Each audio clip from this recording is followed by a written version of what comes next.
Okay, people. So I am joined today by Frank and Lauren Leon, who both wrote the.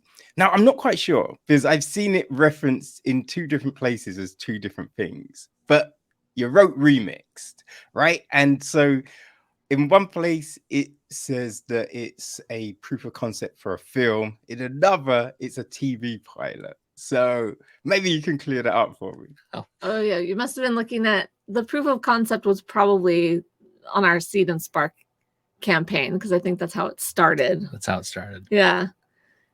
The basically what happened was the week before we actually went into production, which was a little bit of we had an emergency situation that made us kind of reassess if it was going to be pitched as a short or a pilot. And then we talked about it kind of intensely for a little bit there and realized that this whole story actually works way better as an actual series. So we went forward with the pilot concept, and yeah, a couple of last minute changes, but that's how it goes.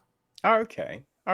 Yeah, I do think that the story fits well for a pilot because it could be a different task, an episode type of thing, maybe, Right. Something along those kind of lines. Yeah, exactly. Yeah, getting through a couple of challenges, and also we watch. I think it gives the characters more time to grow too. If we give an 8-episode limited series, we have that space to really see everybody's arc and their journey through the grief. right. And since we've drafted out the rest of the series, it really is, the challenges are more of a catalyst and for the characters to grow. So we have a whole adventure planned for everybody. Nice. Right. So where did the idea come from? Go ahead. We were driving to day one of shooting the first short that we wrote called Bigger Than a Bread Box. And we were like, this is fun. What else should we write? What should we do next? And Frank was talking about the idea of exploring the way people cope with grief or improperly cope with grief. And like you came up with the idea of like, what if we had someone loosely based on my brother who passed away and created sort of like a bucket list that his friends have to do like years later. So just in talking about like, oh yeah, and then we could have like every character sort of represents a different way of unhealthily coping with grief, and how they can get through that. That was sort of, that was the beginning conversation. We kind of kept growing it from there. Yeah. So yeah, one of our main, he's not our main character, but he's definitely the voice in the ether is someone who's kind of pushing all these other characters out of their comfort zone to do things that they should have done when they were kids, essentially. So it's a story of growth and overcoming. There's, as we've learned doing our own research and stuff, there's no wrong way to grieve, but there are things that different ways that grief affects you and kind of needs to be addressed. So each of these characters has to address grief in their own way, and they kind of haven't up to this point. So we get to see how that plays out. Okay. And over the course of these episodes, will we kind of see why they haven't addressed it to this point? Yes. Well, we'll see how their mechanisms for coping have sort of stalled their growth, and then how they can kind of overcome that as the series goes on. Like, for example, one of the characters that's in the pilot is Isaac, and he sort of lives in neglect and just stopped doing a lot of things that were important to him. So, we see him grow even through the pilot, but we'll see him grow more through the series too. Okay. Yeah, Isaac is one of the characters who our initial idea for him was to have him kind of be someone who's going through survivor's guilt and doesn't know how to like proceed on with his own life in like a healthy and mindful way. Right. So yeah, every character has like they're kind of arrested in their own kind of way. They're stuck in some way that's not always entirely obvious, but becomes obvious as the series moves on. Yes. And with this, right, how long did it take to kind of work out how much to put in that first episode? Our first draft was probably over 30 pages. It was a problem. We were trying to get it to we're trying to get it as close to 20 as possible, especially because we wanted it at first to be a short film. We were like, no one wants to watch a 30-minute short film. But yeah, we cut so much of just like, we were really trying to be efficient with our dialogue.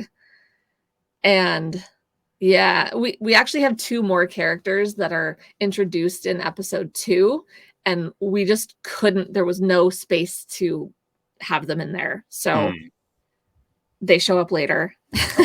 Yeah, I mean, that's cool. Yeah, there are a lot of elements at play in this particular pilot. There's like we mentioned, there's the 3 characters that we see kind of doing all the action. There's the deceased fourth who actually feels like an actual active character, and then there's the people that they run into and deal with along their adventures. So a couple of things that we had to work out was like, we wanted to have a very cohesive group dynamic with all these characters and make them feel like they were, old friends that are trying to remember how to be friends again for the sake of, going through this event with their, or to what do you call it? To, honor their deceased friend, right? So we wanted to have a cohesive group dynamic, and then also have them individually have their own character arcs, but also have that be performed in a way that the group can help assist each person in their own way, like friends should, right? Yes. So it's getting that down into having a friendship history, and a deceased brother, and the main character Liz is going through an issue with her husband, and it's a lot to cover. So getting it down to a pilot was quite a task, and it required a lot our revisions. Yeah, and don't forget the bun in the oven. Yes, exactly. Yeah, I was when our first draft, I wasn't pregnant yet, so. Oh yeah, well Lauren was actually pregnant during. Oh, okay. Yeah. Right. Yeah. So we changed the script because I really wanted to play Liz, and I was like, well, by the time we're filming, I'm going to be showing. There's no hiding it, because it was like I was 5 months pregnant. So like you can definitely see it. And so we changed the story so that the character is pregnant, so that it makes more sense. And then we were like, oh, that gives her more a chance for her to have more doubt and fear and all these things too, just because that's kind of wrapped into how she's what she's currently going through. Yeah. Like she's having like kind of a crisis of like, who am I? What do I want? I'm scared, Well, it does feel like that's a point where people do start to kind of analyze stuff, right? It's just like, wait, I'm bringing this life into the world, but am I where I want to be in my life? Yeah. Like, what am I doing with my life? Right? Am I happy? Right? You think all of these questions. So it does seem like that perfect kind of, point to kind of for everything now to like come to the surface. Yeah, it definitely raised the stakes, because it was like, well, that's a big life milestone. And yeah, I mean, when I was first pregnant, I was like, who am I as a mother? What was my childhood like? What were my parents like? And yeah, kind of helped to give more grounding to why she might be questioning everything. And also just on a surface level, like we were thinking, well, how many times do you get to see a show or a movie where the main character is pregnant? Like that's kind of like something you don't see that often. And I'm sure for various reasons that occurs, but let's change our protagonist mold a little bit here and do something that we haven't seen before. So it was, the more we thought about it, the more we got excited about the fact that our main character Liz should be pregnant, which worked out. Frank's main concern was the main character, or the pregnant person playing paintball.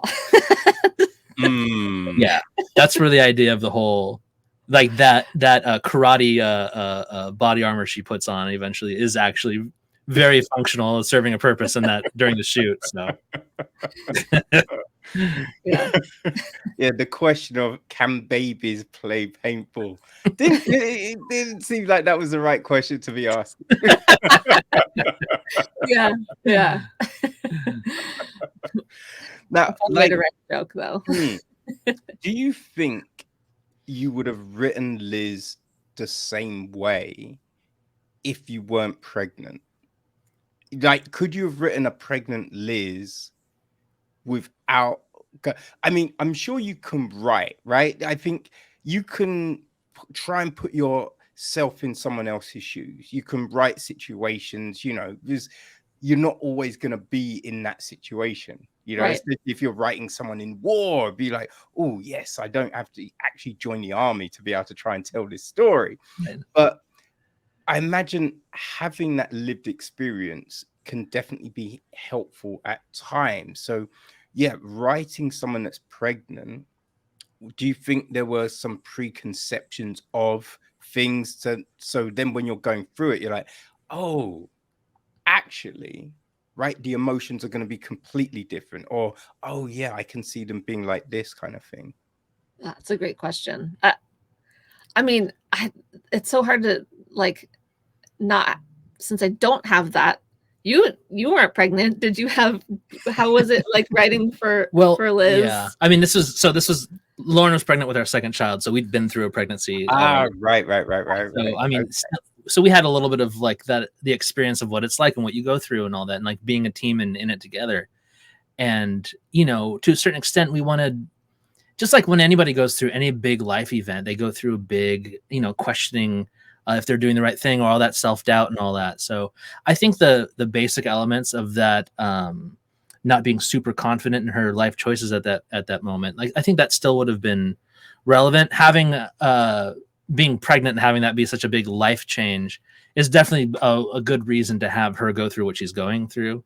That makes it a little bit easier. Maybe we cheated by having her pregnant. I don't know, because it gives her a little bit more of a reason to have such a big reaction. And as without any spoilers, like as the series goes on, like Liz does get a little bit more I don't want to say unhinged, but she gets a little worse before she gets better in her mentality. So okay, because it does make her desperate. I've got to say the what is it? I know that was some cold shit. I know, yeah. Like, God damn it. Like, my man is just like, hey, giving you the space and being like, I love you. And I know. Like, So like, what? It's harsh. What? It's harsh. I feel like that was Frank's subtle way to just do a Han Solo. I gotta tip my hat to Star Wars on occasion when I can. This situation was there. I couldn't say no.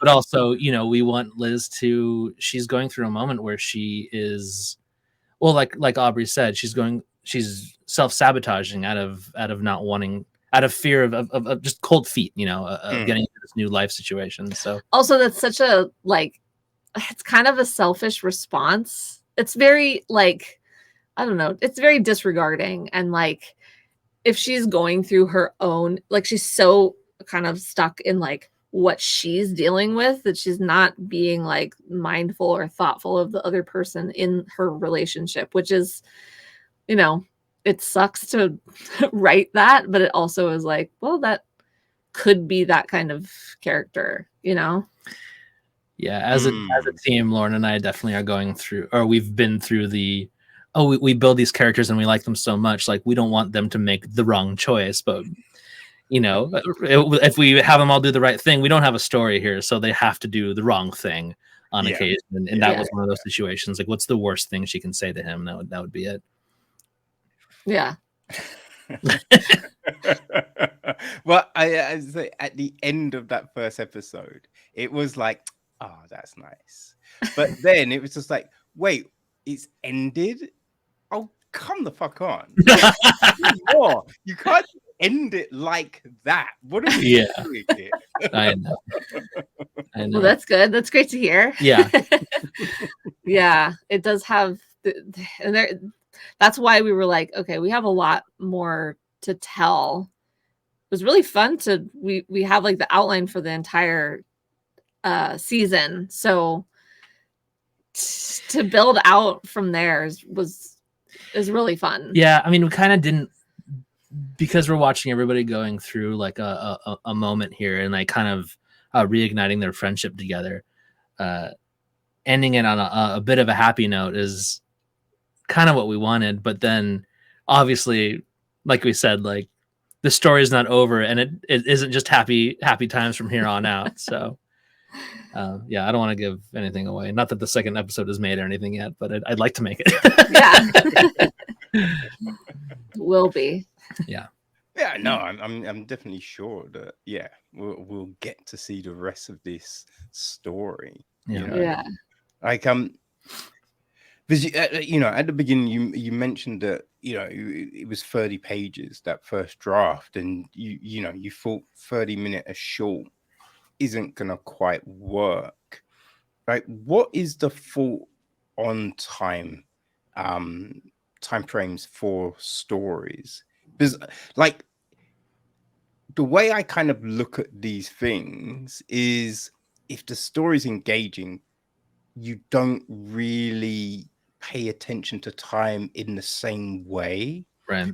But that's from someone watching, right? So I'm sure when you're making, it's a whole different thing. So how do you kind of come up with, okay, this is going to be this length?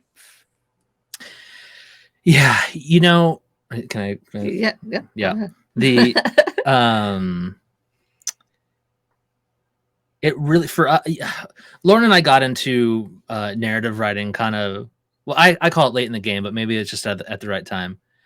We had we met from playing music together. We were in a band for a while and stuff, and you know, you get older, you have kids, it kind of gets harder to get out there and gig all the time. So we're like, well, how are we going to be creative now? So like we started writing in the most difficult way possible together as a team. You know, we went from being a music team to now a writing team, and how do you make that transition? Well, it was a lot of arguments, but I think we're better for it. But now, basically, this is a short or the long way of saying that we really sucked at writing at first, because we knew what we wanted to, you know, we knew what we wanted the audience to feel and what we ourselves wanted to see happen. But then, you know, how do you get it out efficiently? Because it's not a novel. You're doing a screenplay. You only have so much time to get your point across. So lots of trial and error, and we kind of discovered that the way we like to draft stories is definitely by following like the character arcs, right? Which sounds kind of basic, but if we know we can get a character from point A to point B, you know, within, you know, 20 pages, then we have a story that will be engaging. But we need to see, and then you throw in a couple of other characters too. We need to see each of these characters experience something and come out a little bit changed by the end of the story, or at least enough to like engage the audience interest for you know, a part 2 or 8. So yeah, it's definitely following characters through and making sure that it feels good. And then, as you know, you can go online and like do a bunch of research and find out how long everything should be and what should happen by page what. And that's kind of a stale way of writing. It's a great guideline, but for us, it's definitely following the characters. And then, like, just logistically, we wanted to, you know, we were producing this ourselves, and also we did like crowdfunding, and we were like, well, if it's too long, that's going to go into like 5 or 6 days instead of 3 or 4 of production, and like, you know, every day just gets more and more expensive, and we had 4 different locations, 4 days, so we were like, we got to cut this down. 30 pages would have taken probably 5 or 6 days to shoot. especially with the crew that we had. They're all extremely talented, amazing people, super fun to work with, and just not paid enough, especially by us. So we feed them well, but yeah, they got like snow cones, you know, morale booster, but we love them and we hope they love us too. Yeah. Yeah, I did see a mention of craft services on the website. So like, yeah, you know, with something like this, what goes in craft, right? What do you think? You know, because as you said, you know, it's a limited budget, so Yeah. you know, how do you kind of work all of those things out? I feel like we've, if nothing else, we had a few compliments from our crew saying like, this is good. These are good snacks. Which, like, you know, sometimes like people say, oh, you show up and you get some oranges or something. And we were like, we're going to give different snacks every day. And that'll be a fun treat or whatever. And yeah, it was a massive trip to Costco and sparing no expense. They got the best beef jerky money could buy, and what Red Bull and cold brew coffee. Yeah, what we did is I had by day I had a bunch of bins sorted. So and every day I'd bring out a new assortment of fun like snacks and stuff and. So that way, at least it felt fresh on every day instead of like, oh, it's day 4 and we're running low on resources and no one wants to work anymore and it's hot. The last thing we filmed was at the paintball park and it was hot that day in August. Yeah. In oh my god. In Moore Park in the San Fernando Valley. Yeah. Oh. It's so insanely hot. Like we were like, bring sunscreen, bring water, and then like the best part of that day was seeing everyone's face when they came down from the hill to have lunch, and there was a Hawaiian shave ice cart truck there, and everyone was like, yes. That was like just the best morale boost. It was that and like barbecue food, whatever. Yeah. We had Yeah. Snow cones and grilled meats. It's that'll put a smile on anybody's face. Yeah, it doesn't sound bad. Because you know, making people do paintball, having to wear all that protection on a hot ass day. Yeah, dude. It was wild. Striking, right? Yeah. I'm contacting the unit. I'm just being like, yo. It was a long day. Oh, yeah. And I was so panicked. It was actually no, Frank was panicked for me that I was gonna like overheat as a pregnant person on the paintball field outside in the just no shade. Yeah. I found these really cool like vests for joggers that have like ice packs all over them. So underneath Lauren's getup, she was wearing an ice pack vest that was her own personal air conditioning. It was great. Yeah. Yeah. The main thing I bring to productions is anxiety. So, but it makes him think of everything. Weird shit. Yeah, it's helpful, I guess, for you. Hey, well, you know, I think in a relationship you complement each other, right? So it looks like it's working. Yeah. For sure. Now, with the writing, right? How does it usually work? Right? Does one person take the lead, and then you give it to the other person, and they add their bits to it, or have you found a different approach? I feel like it's a little different every time, but for the most part, I tend to be more of the like structure person, and like I'll kind of draft outlines and stuff, and maybe a first draft of like a scene, and then Lauren will pop in and make the characters come to life with dialogue and like little like the nuances that make you feel like they're real people.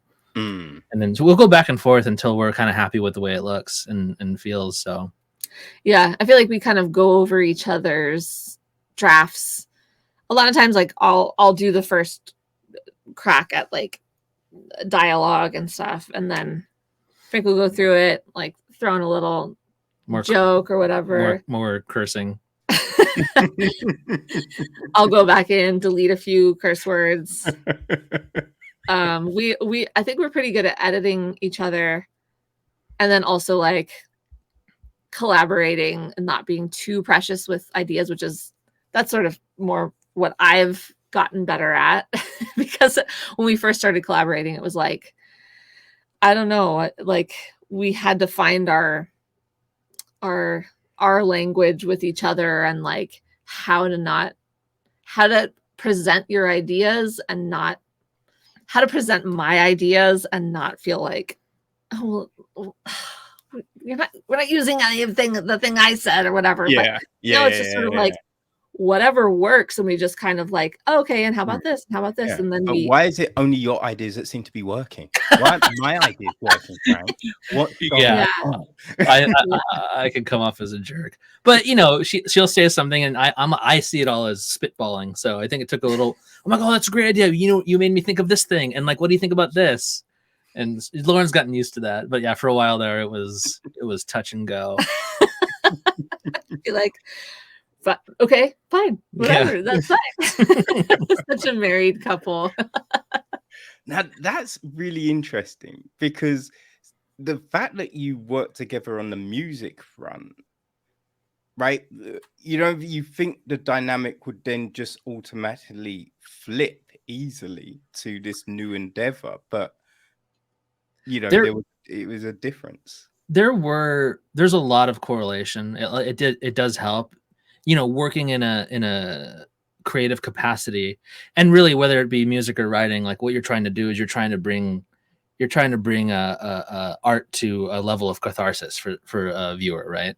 So we're used to getting it there, but that's not to say that we didn't argue in the you know, during music rehearsal either. Like that was a band. That's a band 5. thing. Yeah, all our pals would you know, step into the ring sometimes, and I don't think we should do that, but yeah.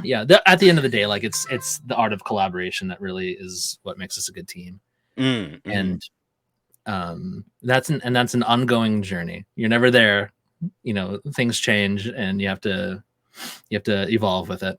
Yeah, no, of course. Yeah, you could still get pissed for, you know, why'd you delete my entire I like that joke or whatever, you know. but yeah, babe, our thing is 30 minutes long and we need to be 20, so yeah.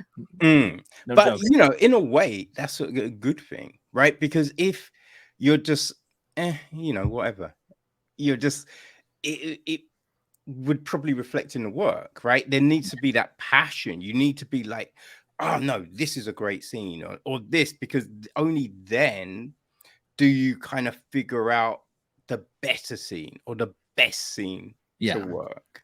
Right. Yeah, I think we're kind of guilty of, at least I am, like editing as I write.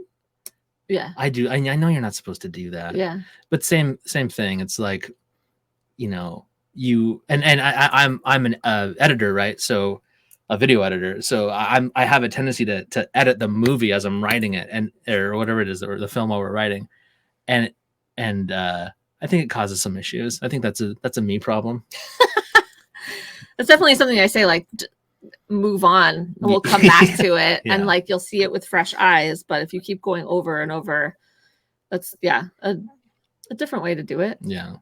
And then, you know, whenever on occasion we needed some help coming to a decision on something, or we wrote over something that like was good in the first place, our director Mitch was always like, "Hey, wait, what happened to the last version?" Yeah, like, he put us in our place a few times and said, "Wait, that was better before." He was like, you know, always our first audience. He was around with us for the whole process. So yeah, we had a different opening at some point, and yeah, I mean, when you're trying to edit something down to be a certain length, and you had crunched too much in there, you need someone to it's helpful. I think we went too far with Remix. We went too far in one direction of like Liz being too cold, and like, that is true. Yeah, I don't know, maybe I forget what it was, but Mitch was like, no, I liked it better. You guys had a better draft before, where she's just confused and, you know, going through a hard time. Yeah, so it was helpful to have him like weigh in on that too. Yeah, clearly we just don't know what we're doing. We're still figuring it out. But you know, it's always a learning process, and I think when you're trying to, tell a story, it can change so much depending on the hour of the day. Because I know when whatever I'm writing, whether it's a press release, a campaign, that I'll write something out and be like, okay, this is kind of what I want to say, and then I'll leave it, and then I'll come back and go, what the fuck was I thinking? And then it's just like, so I write something completely different. Yeah. And then you come back to it another time and you're like, oh, God damn it. No, change that, move that here. And it's like every time you come to it, be like, oh, no, that's not quite right. And you're changing things until the point it's like, I'm leaving this alone. This is it. It can work. This works. I think, and definitely with our last minute changes before we entered production, like we ran into that. This is it. It's got to be done now situation. and maybe, we're still working out like what our official workflow is for like the entire process. Cause once you're done writing, that's not it. Right. Then you're doing this kind of stuff and promoting and marketing all that stuff and doing the film festival. And we, as part of our film festival development, we looked at, we like developed a full deck and like really drafted out the full series as a whole. And after doing that, then I was like, what we should have done in episode 1 instead? Like, I'm still rewriting this thing that's already done. Yeah. It's wild. Every time we watch it, we have different ideas that could have been or whatever. Yeah. I watched that thing too many times. Yeah. Well, when you make the other episodes, there's always, you can always adapt and change things. Yeah. Right. It's not set in stone because, you haven't filmed the rest of it. So you're going to have to do that. And so that means the first episode could change. Yeah, that's true. Yeah. There's at least one thing I need to, it's not an amendment as much as it is an addition to the first episode that I would like to do now, but it's not like pivotal or anything, but just the way it ends in particular, I'd like to. Oh yeah. Just that one. You had one extra little scene. One little you thing wanted to add on. Yeah. I could have filmed it in 5 minutes. But yeah, that's how it goes. Okay. I mean, I feel right when you make that change and do that, I think it'll be interesting to record it. Yeah. Right. So talk about if there's like, behind the scene footage and extra footage for, the website or DVD, what I mean? Like, document all of that stuff. Yeah. It's fascinating. Yeah. I mean, I wish we had documented more during production. We're bad at having like on-set like photographers, and we need to get on top of that, because you look, it's such a blur when you're in production. You go back afterwards and you're like, oh man, wait, how did that go? And we have a bunch of people's iPhone photos, but everyone that was there needed to be there. We had a very particular head count, so even adding one more person would have been a problem for like one of our locations. So that was it. Everyone on set was pivotal to production. But yeah, next time I'd love to have everything documented for those kinds of things, for just the history. Yeah. Behind the scenes are always fun. Yeah. Well, with these things, you only realize once you're done the things that you could have done, or we should have done that. But it's all a process, and so then the next production's going to be different, and then the next production, it's just like you're adding and you're adding. Yeah. Our first production, we were like, okay, Frank is not going to be responsible for picking up the food, because as like the producer and writer and also the one that was doing the editing after, it was like it was great when he was behind the camera sitting with Mitch to be able to like help almost edit from behind the camera. But if he was going to pick up lunch, it was like an hour-long thing. So we learned from that, and then it gets better every time. Yeah. Okay. Those small productions. Well, I think do it all. You need to wear so many hats, but then it's knowing, okay, should I put one of these hats back, or could someone else do this thing? Yeah. I love putting hats back. Oh, but you're always trying to. Frank's always trying to put more hats on. Like, like he'll be like, maybe we should buy a 3D printer so that I can make the promo, the physical promo giveaways or whatever. And I'm like, there's only so much time. Like, he's like, you know what? I need to learn how to sew. Stop. That's enough. I like making stuff. I have to know when to stop making stuff and talk about the things I already made. Yeah. What is your like favorite kind of part of the process? Mine is during production. Like, I love being on set. I love just at like every moment of the day of being on set, and I live in that. I mean, not only because like with the things that we've produced, not only because I get to be in them, but just being there and watching everybody work collaboratively and make a thing and feel the energy and just watch people get excited over fun different takes and stuff like that. Like, I just love I love the whole thing. That's like my favorite part. Okay. It is fun. That is fun. But I've always been more of a behind the scenes person. So I really do like, I mean, seeing a group of people to come together to help you like kind of come up with the vision is incredible. Like, there's something so special about that. But as far as like my own personal like creative excitement, like just when you know you've written a good thing, you know, you're working out a scene a couple times and then you write a couple of lines that actually like settle like what you're trying to get at, and it just is so satisfying to me. So I actually really do enjoy the writing process. But then seeing something come to life, like there's nothing like that. So yeah. And is there a least favorite part of the process? I think that we really wanted a specific energy for Isaac, and the auditioning, the casting process was really a lot. Like, I have so much respect for the patience of people who do casting constantly, because finding somebody, we watched over 100 auditions, and it was like, oh my God, we're just seeing the same lines said over and over again. And like some great performances, but like just not quite the right energy. But you know, when you hear it over and over, it starts becoming like just words. So that process was that was tedious. It is funny too, because you hear, like Lauren's saying, you know, you wrote these words and now you're watching other people deliver them. And like something that I noticed is so many people, so many actors. I'm not an actor and I never will be, but you want to see people bring something new to it. Yes. And any actors that are going to listen to this is my, and for my one casting experience, here's my expert opinion.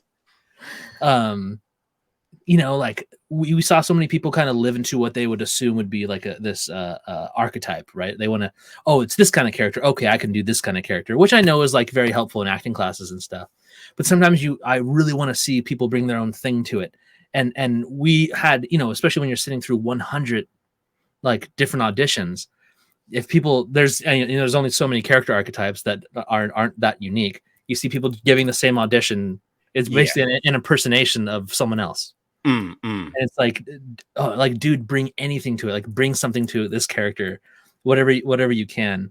And man, yeah, the few people that came through, like having really done something special with it, with the character, with the words that we heard over and over again, like it was a breath of fresh air. It was like having someone else's words read to me suddenly, not my own words. And that's what you want. Like, you want. Who was I hearing the other day? I'm probably babbling now. I was listening to a podcast, and it was about, they were talking about how, you know, you can show an actor like a direction, but once you give them that character, like that's their corner of the film. And now, and they own that and they control that. And you want Greta Gerwig. Was it Greta Gerwig? Yeah. You want someone to take that and have it, they take ownership of that. Yeah. And that becomes their part, their big contribution. Yes. And we can give guidelines and whatever, but we want them to own it. And seeing people own characters is amazing. But getting to that part is hard. Yeah, I can imagine. Now, also the other least favorite was crowdfunding. That was horrible. Crowdfunding sucks, and I never want to do it again.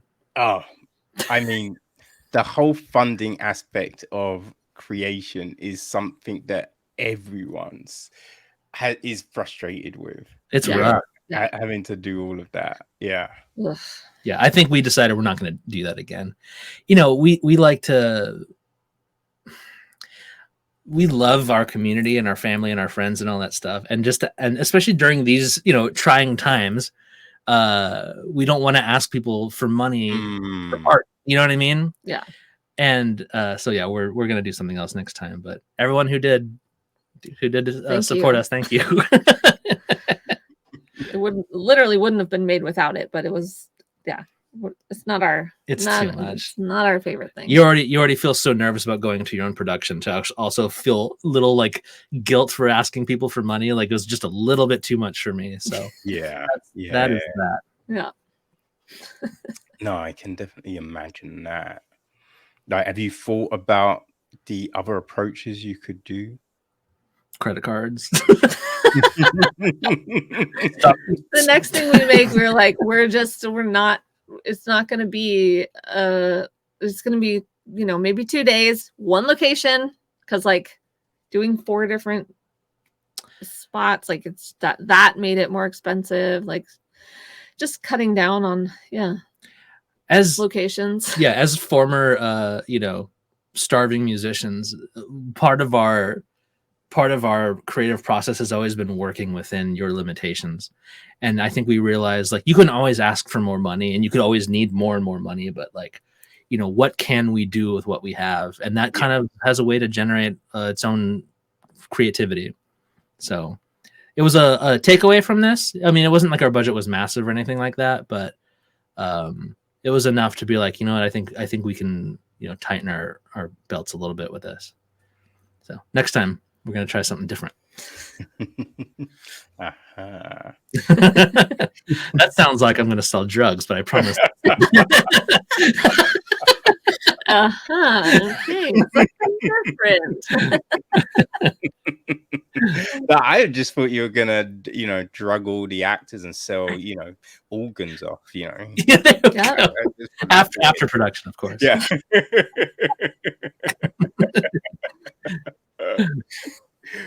When you're doing the casting and as you mentioned the difficulties of finding an Isaac, how much information do you give on right, we want this character to be like this? Do you go, okay, so there was a character in this film or this TV show, we're looking for something like that but not as over the top or a bit more not as subdued? Like, do you give references in that regard, or you just give the script and a little description kind of thing? We did a pretty simple description, and we said like Jake Johnson energy, that type of energy. Yeah. Which I think you can get from that. You can get an understanding of what that would be. Yeah. And a quick, like, I think we had like a 2-line description of this type of person, that kind of lives in a little bit of neglect and denial, is the kind of disheveled. Right. But yeah. And then it came with like a side or whatever. So they got to see, a 2-page part of the script, and then we wrote something for the callbacks. We wrote something that wasn't part of the script, and then we actually ended up putting part of it into the script because we liked it. Right. And then for Isaac specifically, Jose just gave a great audition tape, and then wasn't he in Bolivia when we did our table read? Yeah. So Jose plays Isaac. Jose he asked for a little bit of background during our table read. So he asked for more information about the character and what where that character would go throughout the series. So we didn't have it completely ironed out at that point, but we knew the vibe that we're going for. So it was, again, super fun when an actor picks up the mantle and asks for more information, and then you give them a little bit and they run with it. And he knocked it out of the park. All the actors did. Yeah. Yeah. No, we give a little description. Yeah. Okay. Nothing too much or too like directy. It was more just like this kind of energy. Do you think that, because you came from music, right? So I take it you didn't go to film school, would that be right? Or did you? We didn't, no. Nope. Okay. Now, do you think because you didn't, you're not stuck in those traditional archetypes of, okay, this should be this, and you do this, and then that happens like this, right? So you can bring a different kind of vision to things where, with people coming to the role, they read the description of Isaac and go, okay, I'm going to play it like this, but they're just playing that typical approach rather than going, I think Isaac will be like this, and doing something completely different because they've come from this background of, right, characters must be like this, and you do this, and bum, bum, bum. Do you think that, like, your different background gives you this fresh, vibrant kind of insight into things, which is kind of different to some other people? Yeah, I have. I've heard. Let's see. I can't. Man, I'm having a hard time remembering specific conversations I've had.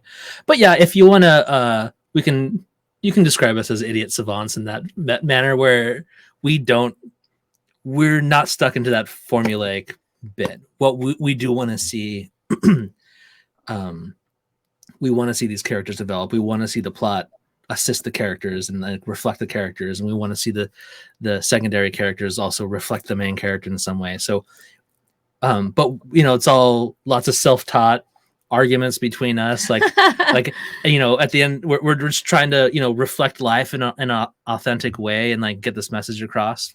I got my degree in writing, but like I focused more on like nonfiction, so kind of a different form of storytelling, and then also I did a lot of improv, which is how we met that's how we met Emily, who plays Aubrey.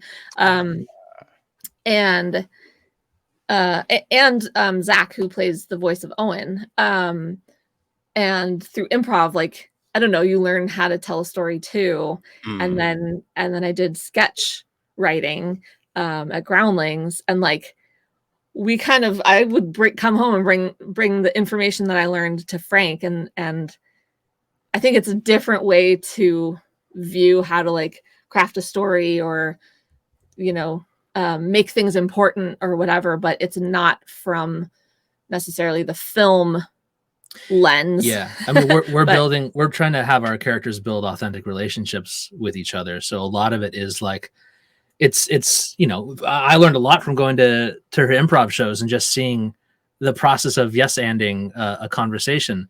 You don't know what the other person is going to say. There's not this like set end to this dialogue. We know as a plot where we want it to go and what we're trying to say, but like, what makes it feel real is how authentic is that conversation.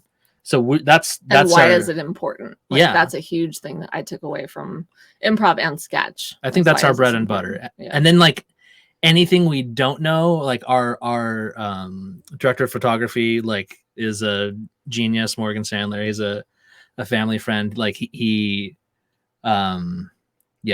knows all of the actual technical side and the story. I mean, he's a professor of cinematography, so like, and he wrote a book, so he knows that element, and we get that education from him. Yeah. So anything that we're lacking either comes from Mitch, who has produced and directed a ton of things, or Morgan, who has shot and DP'd and done a ton of things. Yeah, it's a team effort. Yeah.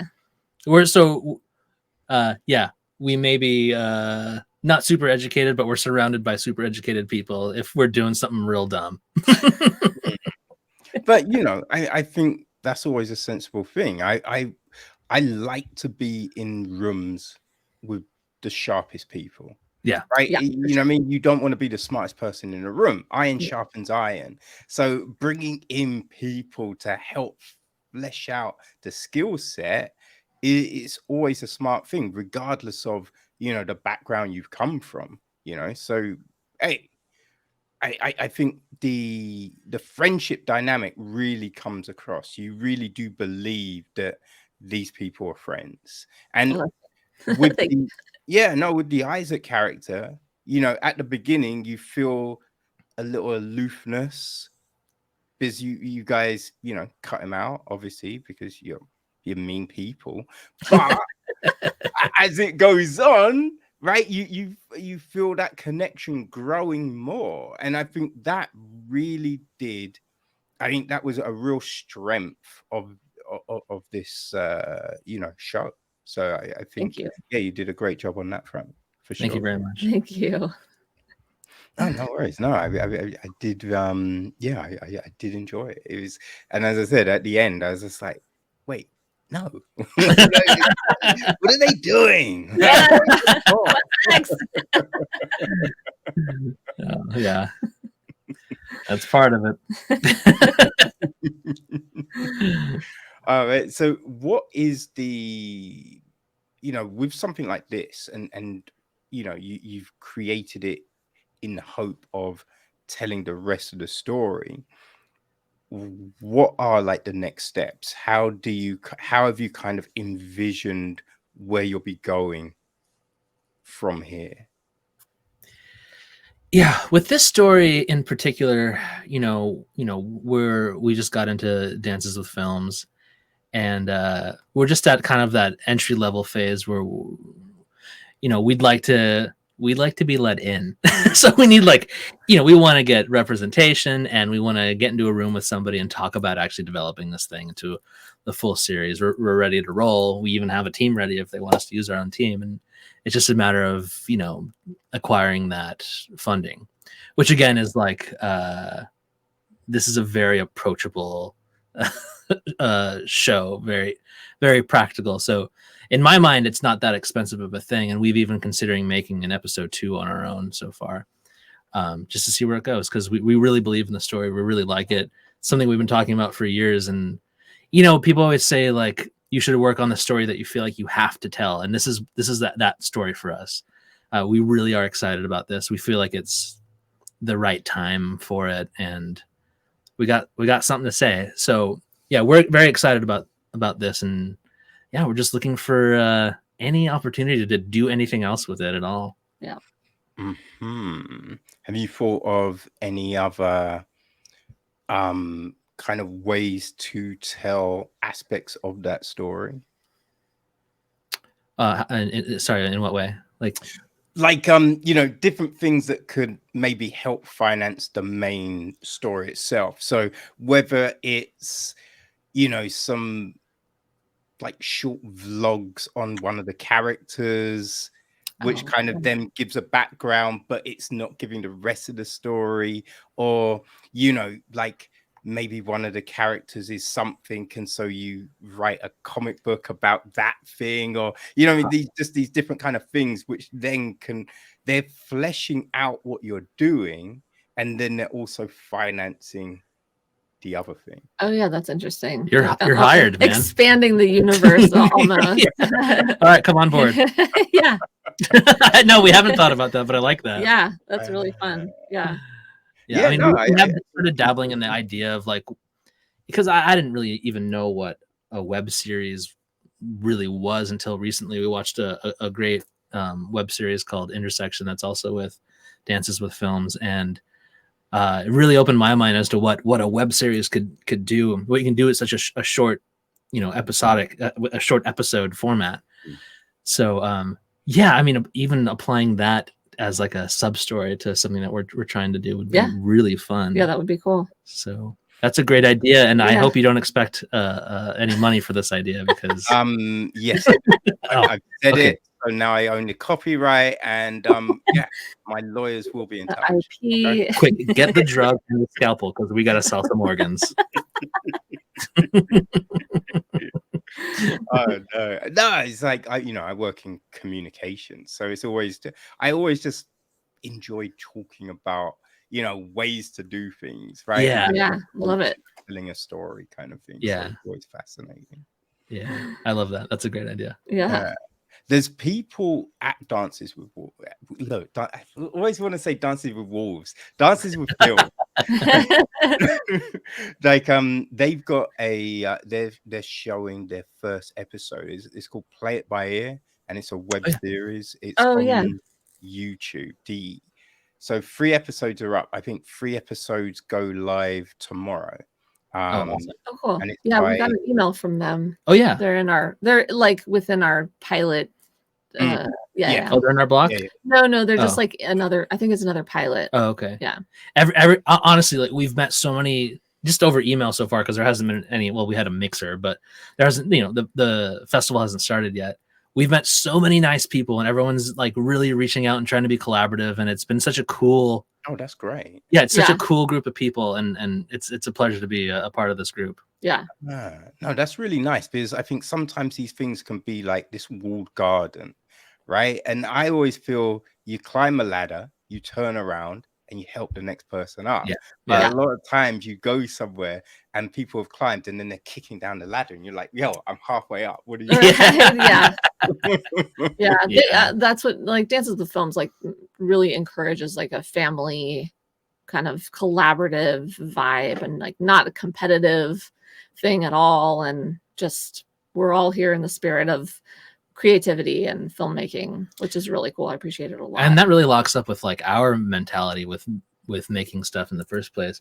All of the cast and crew that we work with, aside from the people that we met because we auditioned them, everyone that we are working with, they've become our friends. We keep using the same crew for things over and over again because they're awesome and all just good attitudes, spirit of collaboration, like making things work.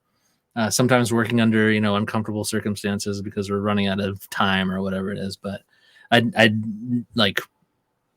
never want to work with a different crew. I love these folks. So and that really ties into DWF. Like everyone's just been so cool, and I think it's a good vibe. It's a good vibe for us. No, that's cool. And I think that's a really good approach because when you look at a lot of, these top tier creators, that's what they do, right? You look at an Adam Sandler, a Joss Whedon, a Christopher Nolan, like they've got the same people, like the same, cinematographer, editor, composer that they always go back to. Yeah. And I think you create that, unspoken communication where you get each other, you understand what you're trying to do. And if people are down for your vision, that's a beautiful thing. So always keep those people close, man. Yeah. And then when you're working with your friends, like nothing's better than that. Again, being like music together, the people that in your band to become family, and we in our case we became family. So it just feels good to like have that crew that you trust and love. So we're all about it. I don't want to interrupt. We have to pick up our kid from school. We kind of are a little late. Yeah. All right. So summer camp. First day of summer camp. Yeah. Yeah. So like, man, you just start talking, and it's just like, wait, I've got other things to do. I know this has been we could talk for so long. Yeah, this has been an absolute pleasure. Yeah. Okay. All right. So before you go, tell people how they can watch this pilot and then follow everything you're doing and maybe hit you with some shekels so you can make the rest. Yeah. Well, our actual pilot isn't available publicly yet, but they can follow us on Instagram, which is at remixed_pilot. And you can see like trailers and behind the scenes and posters and pictures and stuff like that. That's probably the best way to follow us. Yeah. And if you want to see anything else that we've made, you can go to wayfeathermedia.com and we have all of our other projects listed there, some music videos, some other short films. Cool. Yeah, Bigger Than a Bread Box is also on Vimeo. So and then once we're through the festival circuit here, we'll make it a public link. Everyone can come and watch the film. Yeah. The pilot, I mean. Okay, splendid. Well, all the links will be on the website, people, so go check that out. The ticket link will be there as well, so make sure you buy those tickets and see this, because it's a great little story. It's well put together, and you gotta support. So make sure you do that. And your music, is that anywhere people can check out? Oh gosh, our band was the Slater Sisters. You can find it on Spotify still. There it is. Yeah.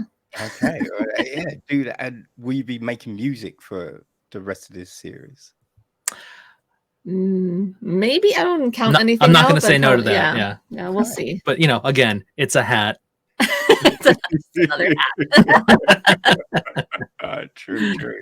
Well, Frank, Lauren, this has been a pleasure. Thank you very much for your time. Thank you, Kevin. You. So great to talk to you. And please come back when you're gonna make the others, or when they're completed, or whatever project you've got popping next. Come back and we'll have another conversation. Okay. Absolutely. Awesome. All right, splendid. Thank you very much. So much. Thanks, Kevin. Right, take care. Bye.